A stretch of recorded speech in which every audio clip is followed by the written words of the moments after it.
गया। क्या? मुंह को भी भोजन कराया गया और कान को भी। क्या ये जो नवरस का भोजन है ये तो जिह्वा के लिए, पर कान के लिए ये जो दिया जा रहा है का वस्तुतः गाड़ी में यदि कसैलापन भी है तो इसमें इनका प्रेम ये स्वाद देने के लिए है, इनकी भावना बड़ी मधुर है, इसलिए मानो उसमें भी आनंद लेने की वृत्ति आ गई। ये प्रतिकूलता में आनंद लेने का एक अभ्यास है जो हमें कभी न कभी जीवन में डालना चाहिए। और अर्थ ही तो लेने, अर्थ ले। गोस्वामी जी ने द्वाली रामायण में कहा कि ये अम्ये गार गारे गरल गारी कीन करतार और प्रेम बैर की जनन युग जाने ही बुधन गंवार। इसका अभिप्राय कि एक और का उसमें कटुता है शब्दों में गाली की, और दूसरी ओर प्रेम की मिठास है, और दोनों में ही आनंद लेने की वृत्ति है। इसका केवल अभिप्राय मात्र इतना है कि हम केवल शब्दों का प्रयोग करते हुए शब्दों में ही उलझ न जाएं, का उससे भी ऊपर उठ करके कभी न कभी हास्य में, विनोद में, का कभी गंभीरता की शोभा है तो कभी गोस्वामी जी कहते हैं कि विवाह के मंडप में यदि गंभीरता का वातावरण है तो भगवान राम जब कोहबर में जाते हैं तो रनिवास हास विलास रस बस जन्म को फल सबल है। वहां गंभीरता का वातावरण नहीं है, हास्य का वातावरण है। का सर्वत्र जो है का एक ही जैसा शब्द नहीं, एक ही जैसा वातावरण नहीं, यही जीवन जीने की सही कला। और पूछ दिया गया का गाली देने वाले पक्ष से कि आप गाली क्यों दे रहे हैं भोजन के साथ। और गाली सुनकर के जब बाराती हंसते हैं तो उनके मन में क्या बात आती है? बोले हम गाली देकर के परीक्षा ले रहे थे कि आप कितने सहनशील हैं, और जब गाली सुनकर के भी आप मुस्कुराए तो लगा कि हमारी कन्या भी कोई भूल करेगी तो आप उसको सह लेंगे। आप जो है उस पर अब अगर उस सीमा तक हम अर्थ नहीं लेते हैं तो केवल वो एक परंपरा के रूप में व्यर्थ की परंपरा बन जाती है। पर इसका अभिप्राय है कि जीवन जो है वो तो खटमिठा है, षडरस युक्त है, नवरस युक्त है, उसमें दुख है, सुख है, पीड़ा है, सम्मान है, अपमान है। उसको लेने की कला यदि है तो हम उसमें भी स्वाद ले सकते हैं। महर्षि लक्ष्मण जी ने निषाद राज से कहा कि लक्ष्मण जी, निषाद राज जी, व्यक्ति तो अपने कर्म का फल भोगता है। तो बोले अच्छा ये बताओ कि कुश की सैया पर सोने वाले श्री राम को दुख हो रहा है कि आपको दुख हो रहा है? वो तो आनंद से खूब गहरी नींद में सो रहे हैं और आपको दुख हो रहा है। तो अगर अपने कर्म का फल दुख सुख है तो राम तो आनंद में डूबे हुए हैं, उनके तो ये पूर्ण का ही फल हुआ। का जब उनको दुख की अनुभूति नहीं हो रही है, भगवान श्री राघवेंद्र को तो ऐसा लगा अरे एक ही प्रकार के पलंग पर सोते सोते, एक ही प्रकार की सैया पर सोते सोते का उस नए आनंद की अनुभूति जिसका अनुभव वनवासी करते हैं, मुनि करते हैं, कितना बड़ा सौभाग्य मुझे कई अम्बा के द्वारा मिला। आज मुनियों के रूप में सोने का अवसर मिला।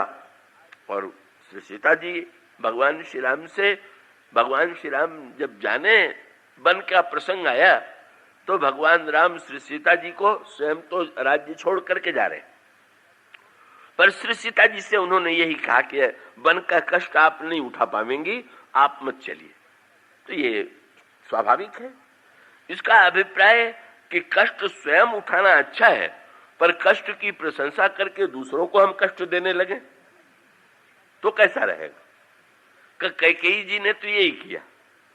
कैकेयी जी ने जब महाराज श्री दशरथ ने ये कहा कि आप राम को तो बड़ी प्रशंसा करती थी, आप राम को वन क्यों दे रही, सबको कहे राम सुठी साधु, तो कैकेयी ने कहा कि मैं तो राम की महिमा बढ़ाना चाहती हूँ, भूल आप कर रही थी, मैंने तो भूल सुधार दिया। क्या? बोले आप स्वयं कह रहे हैं कि राम साधु, और मैं भी यही मानती हूँ कि साधु। आप साधु को राज सिंहासन पर बैठा रहे थे, ये आपकी भूल थी। साधु को वन में जाना चाहिए, मैंने ठीक वही काम किया। तो बहुत बढ़िया है। दूसरों को तपस्वी बना दीजिए, को दूसरों को कष्ट दे करके कष्ट लेना अच्छा है, पर दूसरों को इस सिद्धांत पर कि कष्ट भी बड़ी स्वादिष्ट वस्तु है, जरा आप भी चखिए, का ये कोई विवेक की वृत्ति नहीं है। इसका उत्तर श्री भरत ने दिया। जब महाराज दशरथ ने ये कहा तो कैकेयी जी ने कहा कि राम को मैं तपस्वी बना रही हूं, तो क्या मेरा कोई राम के प्रति विरोध है, क्या द्वेष है? तो श्री भरत ने क्या किया, जब चित्रकूट से लौट करके आए और उन्होंने भूमि में का कुटिया गहरी गुफा बना ली और उस पर कुछ सैया पर मुनि के वेश में श्री भरत रहने लगे, तो श्री भरत से पूछा गया कि आप इस तरह से इस वेश में कुटिया में क्यों रहते हैं? बोले मैंने सुना है कि महारानी कैकेयी का ऐसा सिद्धांत है कि तपस्या और कष्ट में बड़ा सुख है, तो अपने बेटे को भी उठाते देख करके अगर उनको ऐसा लगे तो ठीक ही है, पर दूसरे के बेटे को उठाते देख करके अच्छा लगे और अपने बेटे को कष्ट उठाते देख करके आंसू आवे, तो ये तो दोहरा मापदंड जो है ये व्यक्ति के जीवन की ऐसी वृत्ति को परिचय सूचित करता है जो समाज में परिव्याप्त है। और यही वृत्ति कैकेयी जी की जो वृत्ति है का उस वृत्ति के स्थान पर कब श्री भरत ने एक तो उत्तर दिया और कैकेयी जी ने दूसरा जो प्रयोग किया वो महाराज दशरथ के साथ किया। क्या? महाराज श्री दशरथ ने जब ये कहा कि राम को यदि वन भेजेंगी आप तो मेरे प्राण चले जाएंगे, उनको लगा कि इन्होंने तो युद्ध क्षेत्र में मुझे बचाने के लिए अपनी 2 अंगुली को संकट में डाल दिया था, तो जब मेरे शरीर के रक्षा से इनकी इतनी चिंता है तो मेरे मृत्यु का नाम सुनते ही डर जाएंगे। पर वहां पर भी कैकेयी जी ने उसी प्रकार की वृत्ति का परिचय दिया। उन्होंने कहा महाराज आप मृत्यु के नाम पर मुझे मत डराइए, क्योंकि मृत्यु तो 2 में से एक की होगी, आपकी होगी या मेरी होगी। आप कहते हैं राम बन जाएंगे तो मेरी मृत्यु होगी, और मैं कहती हूं कि हो तो प्रात मुनि बेश धरी, जौन राम बन जाए तो मोर मरण। अगर राम प्रातः काल होते ही मुनि के वेश में नहीं चले गए तो मैं प्राण दे दूं। महाराज श्री दशरथ देखने लगे का बहुधा पत्नी बड़ी समर्पिता और भावुक होती है, उनके मन में यही इच्छा होती है कि पति के पहले ही हमारा शरीर छूट जाए। तो महाराज श्री दशरथ को लगा कि जब दोनों में से एक की मृत्यु की बात है तो कैकेयी जी किसकी मृत्यु चाहती है? कैकेयी जी ने जो वाक्य कहा उसको सीधे पढ़ने पर नहीं, पर उसके अर्थ पर विचार कीजिए। कितनी भयानक भाषा, सुनने में सीधी भाषा क्या? हो तो प्रात मुनि बेश धरी, जौन राम बन जाए मोर मरण राउर अयस, नृप समुझिए मन माय। राजन जरा विचार कीजिए, मन में समझिए क्या कि अगर राम बन नहीं जाएंगे तो मेरा मरण होगा और आपको कलंक लगेगा। बात तो सीधी सी लग रही, पर इसका अभिप्राय क्या कि अगर मैं मर जाऊंगी तो आपको कलंक लगेगा और आप मर जाएंगे तो आपको यश मिलेगा, इसलिए आपका ही मरना अच्छा है। यही इसका अर्थ है। बोले महाराज आप जब सत्य के लिए राम का त्याग कर देंगे, राम के लिए प्राण का त्याग कर देंगे, तो आपकी कीर्ति कितनी बड़ी हो जाएगी, आपका नाम कितना अमर हो जाएगा। तो दूसरे को मरने की प्रेरणा दे करके अमर बनाना, दूसरे को कष्ट दे करके तपस्वी बनाने की प्रेरणा का ये वृत्ति नहीं है। हम वो स्वयं ग्रहण करने को प्रस्तुत हैं कि नहीं अपने लिए। बस कैकेयी जी के जीवन का यही विरोधाभास उनके जीवन का दोष। और दूसरी ओर आनंद लेने की वृत्ति का भगवान श्री राघवेंद्र को स्वयं बन जा रहे हैं, पर सीता जी से नहीं कहते कि पत्नी को तो दुख में पति के साथ जरूर जाना चाहिए। भगवान श्री राम सीता जी से ये कहते हैं कि नहीं, हंस गवनी तुम नहीं बन जोगू, और सुनी अपजस देई मोहि लोगू। का नहीं तुम बन के योग्य नहीं हो। मानस और शरीर सुधा प्रतिपाली, जीवई की लवन पयोध मराली। 9 रसाल बन बिहरन शीला, सोह की कोकिल विपिन शरीरा। इन शब्दों में श्री राम सीता जी को रोकते। अब सीता जी की विशेषता क्या? भगवान राम ने कहा वन में कुछ सैया पर सोना पड़ेगा। सीता जी ने कहा आप वन में जा रहे हैं तो कहां सोएंगे, पलंग पर सोएंगे कि कुछ सैया पर सोएंगे? प्रभु ने कहा कोई कुछ सैया पर, और ये बताइए कि मैं आपके साथ जब चलूंगी तो कुछ सैया पर मुझे भी आप साथ में स्वीकार करेंगे कि नहीं? और प्रियतम, जब मैं कुछ की शैया पर होऊंगी तो मुझे कुछ शैया दिखाई देगी कि आप दिखाई देंगे, कि आपका निरंतर साहचर्य मुझे प्राप्त है। इससे बढ़कर के प्रभु संग नाथ साथ साथरी सुहाई, प्रभु संग मंजू मनोज तुराई। श्री सीता जी कहती हैं कोटि कोटि कामदेव के कोमलता में जो सुख है उससे भी अधिक सुख की अनुभूति मुझे कुछ की सैया पर सोने में होगा। लक्ष्मण जी ने निषाद राज जी से कहा, निषाद राज जी, सुख और दुख देना कैकेयी के बस में नहीं। कैकेयी ने अपने समझ से दुख दिया, पर भगवान राम ने देखो कितना गहरी नींद में सो रहे। श्री सीता जी को रंच मात्र कष्ट की अनुभूति नहीं हो रही।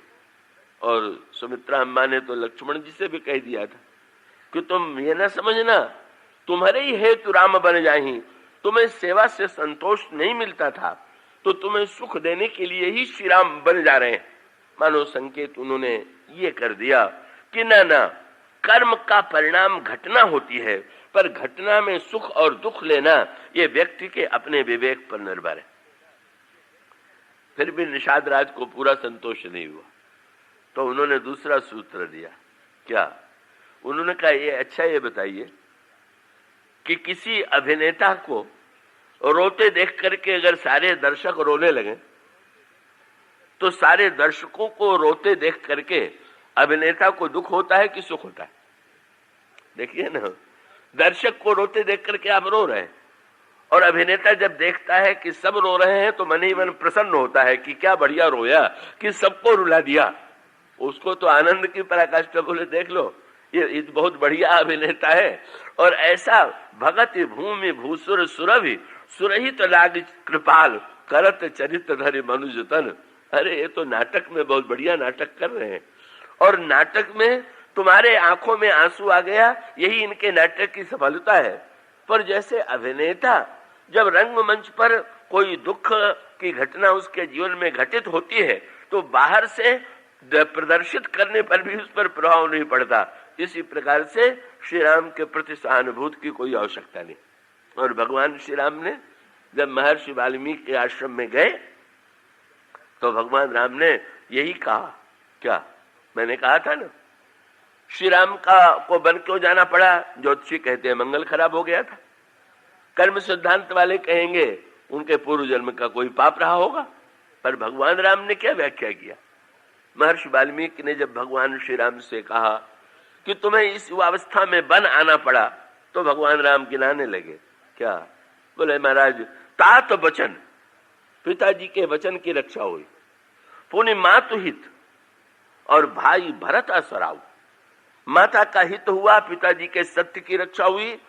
जब महर्षि वाल्मीकि ने कहा कि दो व्यक्तियों के सुख के लिए तुमने लाखों व्यक्तियों को, अयोध्यावासी तुम्हें राजा के रूप में देखना चाहते थे, तो भगवान राम ने बड़े गर्व से कहा मेरी अपेक्षा योग्य राजा प्रजा को मिला है। जब भरत के राज्य में प्रजा रहेगी तो वो ये अनुभव करेगी कि कितना महान राजा भरत।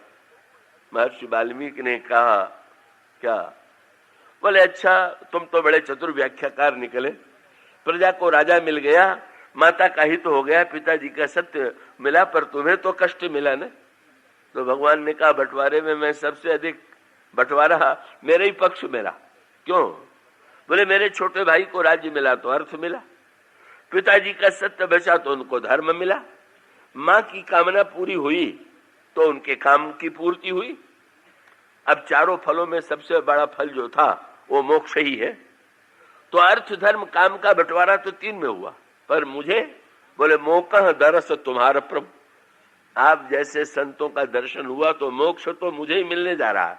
और भगवान ने तुरंत कहा सब मम पुण्य प्रभाव, ये ग्रह खराब होने का फल नहीं है, का ये मेरे प्रारब्ध का परिणाम नहीं है, मैंने अवश्य कोई पुण्य किया होगा। मानो भगवान श्री राघवेंद्र ने एक सूत्र दिया कि प्रतिकूलताओं में भी अगर हम चाहें तो उसमें दुख और पाप की सृष्टि कर सकते हैं, और चाहे तो हम उसमें भी आनंद ले सकते हैं। इसके बाद की चर्चा कल होगी। आज इतना ही। बोलिए सिया। श्री गुरु चरण सरोज रज निज मन मुकुर सुधारि वरणो रघुबर विमल यश जोदायक फलचारि सियावर रामचंद्र की जय।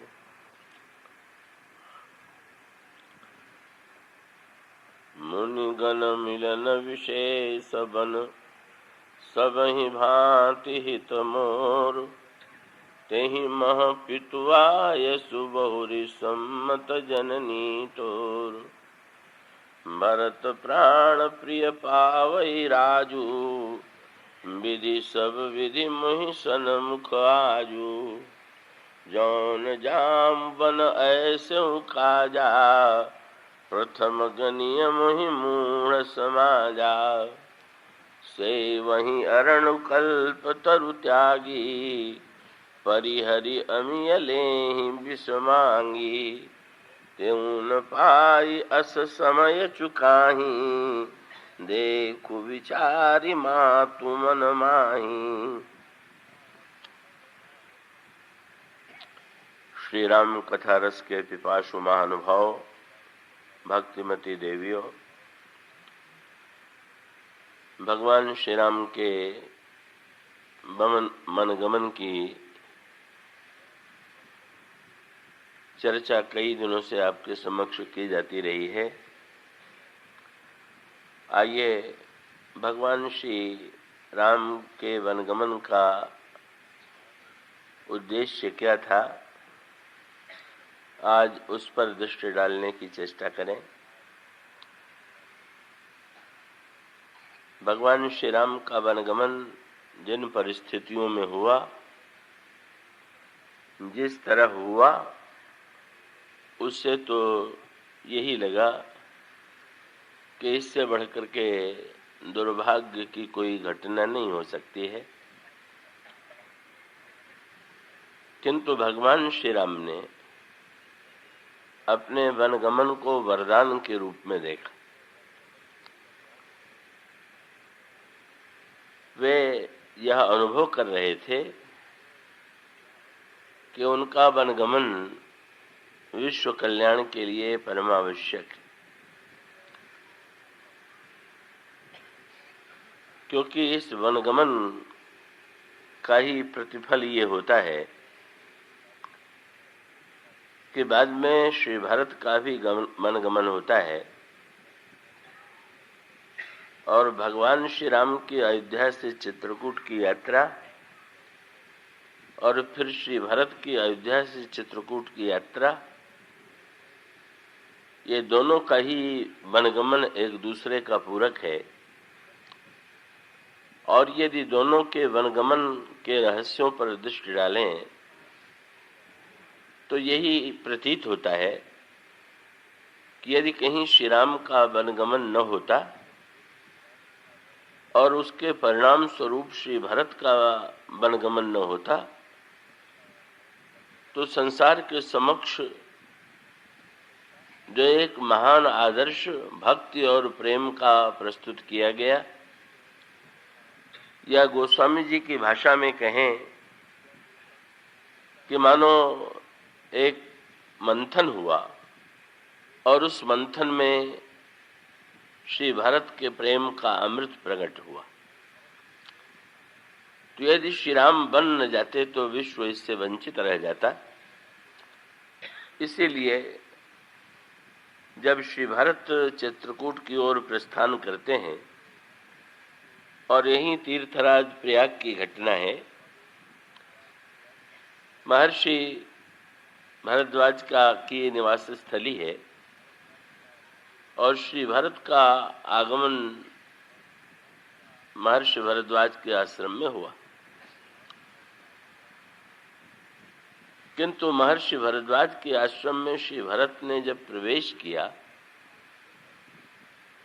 तो लज्जा के मारे वे अपना सिर ऊपर नहीं उठा पा रहे हैं और उनकी दृष्टि सर्वथा नीचे की ओर है और लज्जा में सिकुड़े हुए से, सकचू हुए से महर्षि भरद्वाज के चरणों में श्री भरत ने प्रणाम किया। गोस्वामी जी से ये पूछा गया, श्री भरत इतने लज्जा में क्यों गड़े जा रहे हैं? तो गोस्वामी जी ने श्री भरत के संकोच का वर्णन करते हुए कहा, मुनि पूछब कछु यह बड़ सोचू।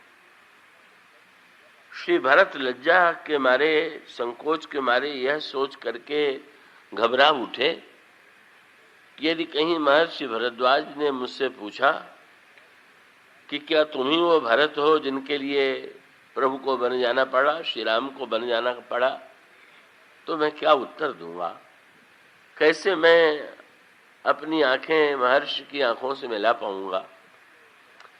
लज्जा के मारे गड़े हुए श्री भरत को देख करके तो महर्षि भरद्वाज ने ये सोचा, समझ गए कि भरत के हृदय में इतना संकोच क्यों है, और तब उन्होंने ये कहा कि भरत, तुम्हें संकोच करने की कोई आवश्यकता नहीं। क्यों? तो उन्होंने यहीं से प्रारंभ किया। गोस्वामी जी कहते हैं, आसन दीन नाई सिर बैठे, चहत सकुच गृह जनु भज पैठे, मुनि पूछब कछु यह बड़ सोचू, बोले ऋषि लखि सील सकोचू। और महर्षि भरद्वाज ने पहला वाक्य कहा, तात भरत हम सब सुधि पाई।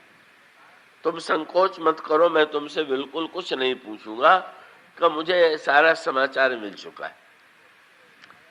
महर्षि भरद्वाज को ये आशा थी कि इस वाक्य को सुनकर के श्री भरत का संकोच दूर हो जाएगा, किंतु जब महर्षि ने श्री भरत की ओर दृष्टि उठा करके देखा तो उन्हें लगा कि श्री भरत तो लज्जा के मारे और भी नीचे गड़े जा रहे।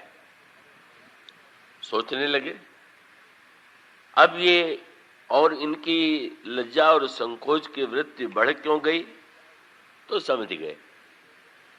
महर्षि ने जब ये कहा कि मुझे सारा समाचार मिल चुका है, तो भरत में संकोच के में गड़ करके सोचने लगे कि समाचार यदि मुझसे पूछते और मैं बताता तो शायद मेरे प्रति इनकी दृष्टि में स्नेह आ जाता या क्षमा की वृत्ति आ जाती।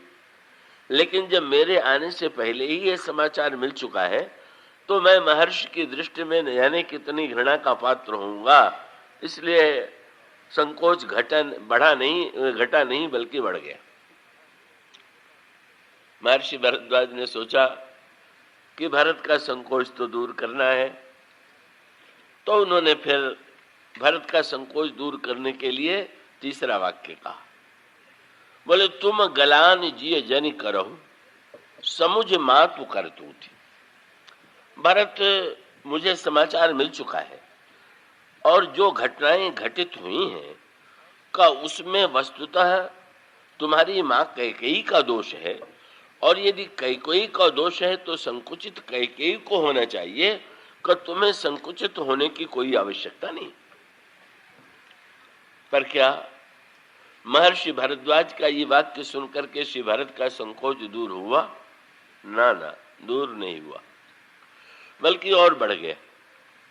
क्योंकि कल या परसों ये बात आपके सामने रखी जा रही थी कि श्री भरत जो अयोध्या में घटनाएं घटित हुई हैं उसके पीछे कैकेयी का दोष उन्हें दिखाई देता है, पर उनको लगता है कि महारानी कैकेयी ने जो कुछ किया है वो मेरे ही राज्य के लिए अनर्थ किया है, इसलिए यद्यपि मैं अनभल अपराधी, भय मोहि कारण सकल उपाधि, वस्तुतः अनर्थ का हेतु तो मैं हूं। ऐसी स्थिति में दोष महारानी कैकेयी का नहीं है, दोष तो मेरा ही है। महर्षि भरद्वाज को लगा कि ये तो अनोखे संकोच ही निकले। इनके संकोच को दूर करने के लिए मैं जितनी नई बात कहता हूं, संकोच घटने के स्थान पर बढ़ता जा रहा। तो उन्होंने सोचा कि अच्छा भाई, अब और इससे आगे बढ़े, इससे शायद संकोच हो जाए दूर। तो उन्होंने कहा, भरत मैं ये बताना चाहता हूं कि तुम्हारी मां का भी कोई दोष नहीं। क्यों? तो उन्होंने कहा, तुम गलान जिए जनी करो समुझ मां तू कर तू थी, लेकिन ता तो कैकेयी दोष नहीं गई गिरावती धूत। महारानी कैकेयी का भी कोई दोष नहीं था कि सरस्वती ने ही उनकी बुद्धि को भ्रष्ट कर दिया था। पर आश्चर्य, इस वाक्य को सुनकर के श्री भरत और लज्जा में गड़ गए। महर्षि भरद्वाज ने श्री भरत की ओर देखा, भाई जब तुम्हारी मां का भी दोष नहीं है और सरस्वती ने ही बुद्धि को भ्रष्ट कर दिया, तो न तो तुम्हें संकोच करने की आवश्यकता है, न महारानी कैकेयी को सोच करने की आवश्यकता है, का सारा कार्य तो सरस्वती की प्रेरणा से संपन्न हुआ। पर श्री भरत ने मन ही मन ये सोचा कि महर्षि, ये तो आपकी करुणा है कि आप एक अपराधी भरत को निरपराध सिद्ध करने के लिए एक के बाद दूसरा नाम लेते जा रहे हैं, लेकिन आप जो वाक्य कह रहे हैं वो तो उपयुक्त प्रतीत नहीं होता है। क्या कि शास्त्रों में यही लिखा हुआ है कि सरस्वती बुद्धि को शुद्ध करती हैं, पवित्र करती हैं। तो जब सरस्वती बुद्धि को शुद्ध करती हैं और आप कहते हैं सरस्वती ने बुद्धि को भ्रष्ट कर दिया, तो महाराज ये तो अनर्थ की पराकाष्ठा होगी कि भरत को निर्दोष सिद्ध करने के लिए कभी भी सरस्वती को ही दोष का भागी बना दिया जाए। तब अंतिम बात जो महर्षि भरद्वाज ने कही वो बड़े महत्व की थी, और इसका अभिप्राय कि जैसे कोई घटना घटित हुई हो और घटना के पीछे के जो कारण है का उसके परत दर परत पता लगावें कि वास्तविक अपराधी कौन है। तो इसी प्रकार से जो घटना घटित हुई का उस घटना के पीछे खोज होने लगी। महर्षि भरद्वाज ने खोज किया। पहले तो उन्होंने एक वाक्य कह दिया था कि सुनहु भरत हम सब सुधि पाई, विधि कर्तव्य पर किछ न बसाई। सृष्टि में ब्रह्मा के कार्य पर किसी का वश नहीं चलता है, पर ऐसा लगा कि ये तो एक बोलने की शैली है कि ब्रह्मा का नाम लिया जाता है। ब्रह्मा स्वयं तो कुछ नहीं करते हैं, अंत में व्यक्ति ही तो कार्य का हेतु बनता है। तो ब्रह्मा नहीं, कैकेयी दोषी।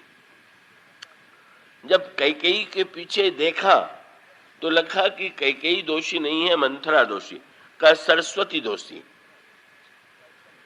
पर सरस्वती दोषी है अगर बुद्धि भ्रष्ट करने वाली, तो श्री भरत की जिज्ञासा यह थी कि सरस्वती ने यदि ऐसा कार्य किया होगा तो सरस्वती की बुद्धि पहले भ्रष्ट हुई होगी। तो महाराज ये तो बताइए कि उनकी बुद्धि किसने भ्रष्ट किया। बस का उनकी बुद्धि को किसने भ्रष्ट किया।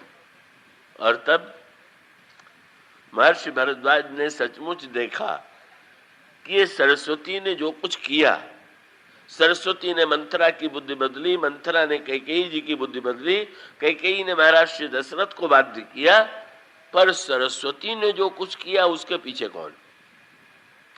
और जो ही महर्षि भरद्वाज ने देखा सरस्वती के पीछे तो चौंक पड़े। क्यों? सरस्वती ने वैसे अगर पढ़े तो यही लगता है कि सरस्वती को देवताओं ने सरस्वती से प्रार्थना किया और देवताओं की प्रार्थना सुन करके सरस्वती ने मंथरा की बुद्धि को परिवर्तित कर दिया। किंतु वस्तुतः सत्य जैसा प्रतीत होने पर भी ये पूरी तरह सत्य नहीं। देवताओं को भी यही भ्रम था कि सरस्वती ने जो कुछ किया है वो हम लोगों की प्रार्थना से प्रेरित होकर के किया। और इसीलिए जब देवताओं ने श्री भरत को वन की ओर जाते देखा और उन्हें लगा कि कहीं ऐसा न हो कि श्री भरत के प्रेम से प्रभावित होकर के राघवेंद्र वन से लौट आवे, तो अब स्वार्थी व्यक्ति जैसे सोचता है वही स्वार्थ की वृत्ति देवताओं के मन में आई और वो परस्पर एक ही योजना बनाने लगे कि राम ही भरत ही भेंट न हो, किसी तरह से श्री राम और भरत की भेंट न हो। और फिर एक उपाय और भी लगा कि जैसे सरस्वती ने मंथरा और कैकेयी जी की बुद्धि को बदल दिया है, तो अब अगर श्री राम लौट गए तो कार्य बीच में बिगड़ गया। तो उन्हीं को पुकार करके कहें कि अब आधा काम और फिर कर दीजिए। सरस्वती की को देवताओं ने बुलाया और कहा कि जैसे आपने मंथरा और कैकेयी जी की बुद्धि को बदल दिया, उसी प्रकार से अब भरत जी की बुद्धि को भी बदल दीजिए, तो ही ये समस्या सुलझेगी, नहीं तो उलझ जाएगी। सरस्वती जी सुनकर के चुप हो गई और इंद्र को देखना बड़े ध्यान से उन्होंने देखा। इंद्र ने मां सरस्वती की ओर देखा, देवी आप मौन हो गई और मेरी ओर ध्यान से देख रही हैं, तो बात क्या है? आपने तो अनेक बार मेरी ओर देखा होगा। कौन उन्होंने देखा तो बहुत बार था, पर एक बात नई बात आज पता चल गई। क्या? बोले मैंने अभी तक संसार में 1-2 आंख वाले अंधे तो देखे थे, पर 1000 आंख वाला अंधा तो पहली बार देखने को मिला है।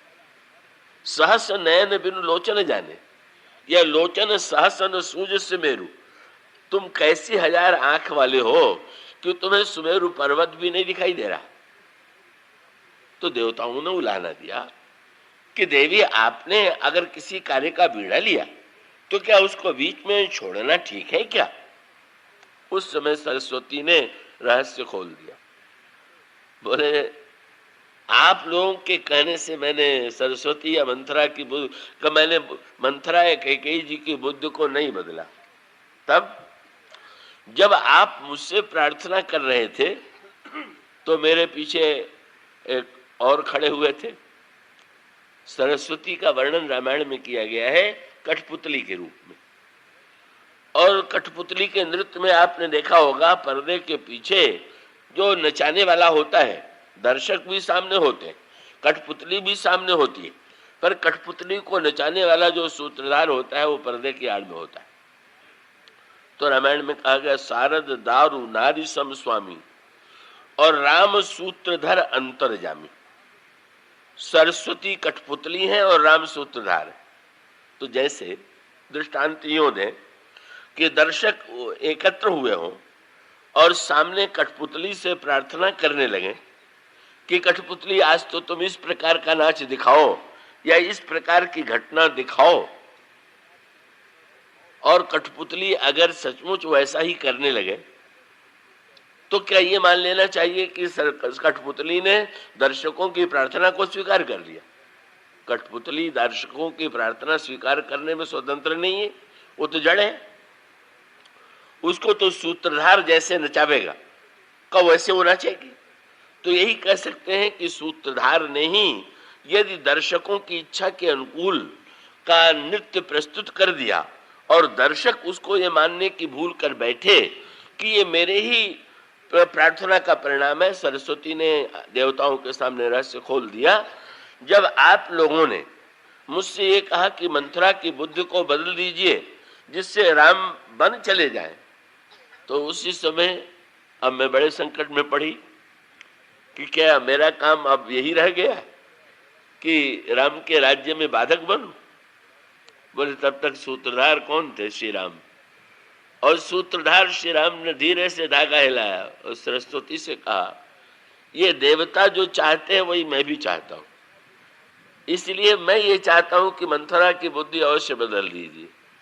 सरस्वती ने कहा उस समय भी मैंने जो कुछ किया था वो तब कछु कीन राम रुख जानी। आप लोगों की बात मैंने नहीं मानी थी, मैंने केवल श्री राम का रुख देखा था। तो मैं खोज होने लगी अपराधी की। कौन दोषी? ब्रह्मा दोषी कि कैकेयी दोषी कि मंथरा दोषी कि सरस्वती दोषी? यहां तक तो भरद्वाज जी दोषी का नाम बदलते गए, लेकिन सरस्वती की आड़ में जो ही श्री राम का संकेत देखा तो अब तो यही बाकी रह गया था कि ये कह देते कि सारा दोष श्री राम का ही है, सारा झगड़ा उन्हीं का खड़ा किया हुआ है, बस श्री राम का। और बहुत बढ़िया बात है क्या? घटनाओं के पीछे किसका हाथ? एक बड़े महत्व की बात है। और उसका अभिप्राय यह है कि घटनाओं के पीछे जब हमें व्यक्ति दिखाई देते हैं तो हमारे अंतःकरण में राग द्वेष उत्पन्न होता है, और घटनाओं के पीछे यदि अपना कर्म दिखाई देता है तो व्यक्ति को कर्म भोगने की बाध्यता दिखाई देती है। पर घटना के पीछे सबके पीछे कौन?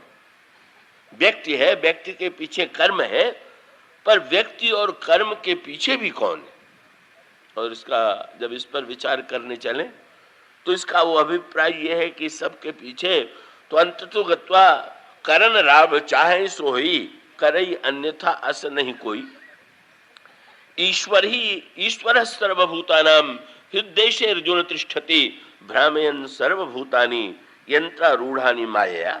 ईश्वर ही का अपने संकेत सूत्र के द्वारा सृष्टि को संचालित कर रहा है। और इसका अर्थ क्या हुआ कि अगर महर्षि भरद्वाज की तरह हम सब की दृष्टि हो जाए और घटनाओं के पीछे ईश्वर का हाथ दिखाई दे जाए, बस सारे समस्या का सबसे बड़ा समाधान यही है कि अगर सारे दुख की अनुभूति तब होती है जब हम सारी घटनाओं के पीछे ईश्वर का हाथ देखने में असमर्थ रहते। मारीच जा रहा है और मारीच इतना प्रसन्न है कि अपनी प्रसन्नता को रोक नहीं पा रहा। किसी ने मारीच से पूछ दिया, इतने प्रसन्न होकर के कहां जा रहे हो? मारीच ने कहा, मरने जा रहे। अरे भले मानुष, मृत्यु का नाम सुन करके लोग भयभीत होते हैं, आतंकित होते हैं, और तुम मरने जा रहे हो और इतने प्रसन्न हो रहे हो। तो मारीच ने यही कहा कि मरने जा रहा हूं इसलिए प्रसन्न नहीं हो रहा हूं, मारने वाले का हाथ देख रहा हूं इसलिए प्रसन्न हो रहा हूं। तो मारीच का शब्द आप पढ़ेंगे वहां प्रसंग में, क्या मन अति हरस जनाऊ न तेही आज देखी हूं परम स्नेही निज परम प्रीतम देखी लोचन सुफल करि सुख पाई हो और श्री सहित अनुज समेत कृपा निकेत पद्मन लाई हो और निर्वाण दायक क्रोध जाकर भगत अवसही बस करी निज पाणी। बस यही सूत्र है। जब तक एक संकेत यहाँ पर और मैं कर दूं, मैं आशा करता हूं कि आप चैतन्य और एकाग्र दोनों की आवश्यकता है। निद्रा से बचिएगा तो चैतन्य रहिएगा और जागृत रह करके भी जब बुद्धि को लगाइएगा तो उसे ग्रहण करने में आप सक्षम होंगे। ये जो बड़ा यहाँ एक सूक्ष्म सूत्र ये है कि अच्छा व्यक्ति है, व्यक्ति के पीछे कर्म है और कर्म के पीछे भी काल है। ये एक दूसरे के पीछे व्यक्ति है, व्यक्ति का स्वभाव है, व्यक्ति का कर्म है, व्यक्ति के पीछे काल है। अब ये जो भगवान के हाथ में धनुष और बाण है वो क्या है? कि ये धनुष और बाण को आध्यात्मिक अर्थों में काल का प्रतीक बताया गया है। लंका कांड में जहां पर व्यक्ति को सावधान किया गया, बोले व्यक्ति तो सावधान हो जा, देखता नहीं है श्री राम के हाथ में धनुष और बाण है। सुनने वाले ने कहा कि धनुष बाण में से डरने की क्या आवश्यकता है? तो उन्होंने कहा कि धनुष बाण को पहचानते हुए कौन है? कौन? लव निमेष परमाणु जुग बरस कलप सरचंड भजसी न मन तिहि राम कह काल जासु को दंड। काल ही ईश्वर का धनुष है और समय का जो विभाजन है वही ईश्वर का बाण है। महाकाल जो है वही धनुष है और जो समय बीत रहा है, 1 घंटा बीता, 1 दिन बीता, 1 महीना बीता, 1 वर्ष बीता, यही ईश्वर के बाण है। खोज कीजिए कौन, पीछे कौन है। बड़ा दार्शनिक प्रसंग आता है, यद्यपि लोग उसे उतनी गहराई से नहीं देख पाते हैं। बाली और सुग्रीव का युद्ध का बाली ने भगवान पर आक्षेप लगाया कि आपने मुझे छिप के क्यों मारा। आज भी ये प्रश्न लोग दोहराते हैं और कुछ विचित्र विडंबना है कि बाली को तो संतोष भगवान राम के उत्तर से हो गया था, पर पढ़ने वालों को आज भी पूरा संतोष नहीं हो रहा है। मैंने वही कहावत कि मुद्दई सुस्त गवाह चुस्त, तो लोगों के मन में अब भी ये प्रश्न बना हुआ। अब वो भौतिक संदर्भ को हम इस समय नहीं लेते, पर उसका आध्यात्मिक अभिप्राय क्या? पूरा वो संघर्ष जो है, उस संघर्ष का रहस्य क्या है? देखिए, संघर्ष का रहस्य ये है कि भगवान सुग्रीव से ये कहते हैं कि तुम बाली को लड़ने के लिए चुनौती दो, जाओ। और बाली को गोस्वामी जी कर्म का एक प्रतीक मानते हैं। मैंने पत्रिका में उन्होंने यही कहा कि जैसे बाली के डर से सुग्रीव भागा फिरता था, इसी प्रकार से मैं भी बाली के डर के मारे भागता फिर रहा हूं। भगवान ने पूछ दिया, बाली तो त्रेता युग में मर गया, अब तुम्हारा पीछा कहां कर रहा है, कौन कर रहा है? तो गोस्वामी जी ने विनय पत्रिका में कहा, महाराज वो बाली मर गया होगा, पर कर्म कपीस कपिराज त्रास त्रस्यों, ये कर्म का बाली जो है ये हमारा पीछा नहीं छोड़ रहा, याद रखिएगा। बाली कर्म है, और बाली यदि कर्म है और रावण को उसने बगल में दबा लिया, तो इसका अर्थ क्या कि रावण जैसा शक्तिशाली व्यक्ति भी जो है वो कर्म को परास्त करने में समर्थ नहीं है। कर्म उसको अपने बगल में दबा करके अपनी शक्ति का प्रदर्शन करता है। तो कर्म के भय से कब रावण भी भयभीत, ये कर्म की क्षमता। और सुग्रीव भी पहले तो वाली सुग्रीव के अनुकूल था और बाद में प्रतिकूल हो गया। हमारे आपके जीवन का भी सत्य है ये, कभी कर्म अनुकूल हो जाता है, कभी प्रतिकूल हो जाता है। जब तक बाली सुग्रीव के अनुकूल था तब तक सवारी सुख सुविधा संपत्ति और रहने के लिए भवन की व्यवस्था कर दी थी, और रुष्ट हो गया तो सब छीन लिया। कर्म जब अनुकूल होता है तो सब मिल जाता है, और कर्म जब प्रतिकूल हो जाता है तो जो प्राप्त है वो भी खो जाता है। और तब कर्म से रक्षा करने का, कर्म से रक्षा करने वाला कौन? जब कर्म का बाली पीछा करे तो क्या करें? भगवान की शरणागति ग्रहण करें। हनुमान जी ने, ये हनुमान जी संत हैं, और संत ये संदेश देते हैं कि कर्म के भय से हम भाग करके कहां तक बचेंगे। इसलिए हमें भगवान से ही प्रार्थना करनी चाहिए कि आप कृपा करके ये जो कर्म हमें सता रहा है उस कर्म के भय से मुझे मुक्त कीजिए। जीव शरणागत हुआ। का भगवान ने सुग्रीव को लड़ने के लिए भेजा, और उसका अभिप्राय क्या कि कर्म से जो भयभीत जीव है, भगवान उस जीव को प्रेरणा देते हैं कि तुम कर्म से लड़ो, तो तुम युद्ध तो करो। अब सुग्रीव तो बड़े संकट में कि मैंने बाली से डर करके तो शरणागति ग्रहण किया, और शरणागति ग्रहण करने के बाद प्रभु ने प्रतिज्ञा किया कि घबराओ नहीं, हम एक ही बाण से बाली का वध कर देंगे। और प्रभु कह रहे हैं कि तुम जाकर के लड़ो। तो सुग्रीव ने पूछ दिया कि बाली को मारेगा कौन? बोले वो तो मैं मारूंगा। और महाराज लड़ेगा कौन? बोले लड़ोगे तुम। ये केवल सुग्रीव से भगवान नहीं कहते, हम सबसे कहते हैं। भगवान कहते हैं लड़ना तुम्हारा काम है, पर मारना मेरा काम है, मारना तुम्हारे वश में नहीं। ये व्यक्ति का जो प्रयत्न और पुरुषार्थ है, ईश्वर के नाम पर अगर व्यक्ति कर्म करना बंद कर दे कि अब जो कुछ करेगा वो ईश्वर करेगा, हमें कुछ नहीं करना है, तो भगवान ये संदेश देते हैं कि ना ना लड़ो। पर अंतर यह है कि पहले तुम ये अनुभव करते होगे कि लड़ करके मैं जीतूंगा, पर अब तुम्हारे अंतःकरण में ये वृत्ति आनी चाहिए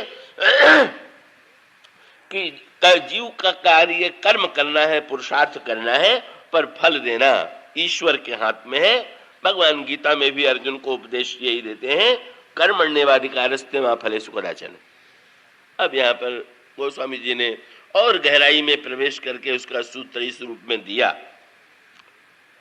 कि जब युद्ध हुआ तो बाली के सामने सुग्रीव एक क्षण भी नहीं टिक पाया। कौन टिकेगा बाली की शक्ति के सामने? और तब भगवान ने धनुष पर बाण चढ़ा करके वृक्ष की आड़ से बाली पर प्रहार किया।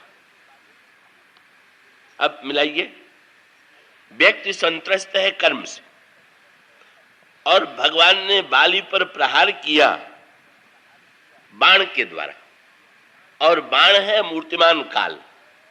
और इसका अभिप्राय है कि काल के जो प्रेरक हैं वो तो प्रभु ही हैं, और प्रभु का वो तो चाहे तो कर्म को भी दंडित कर सकते हैं।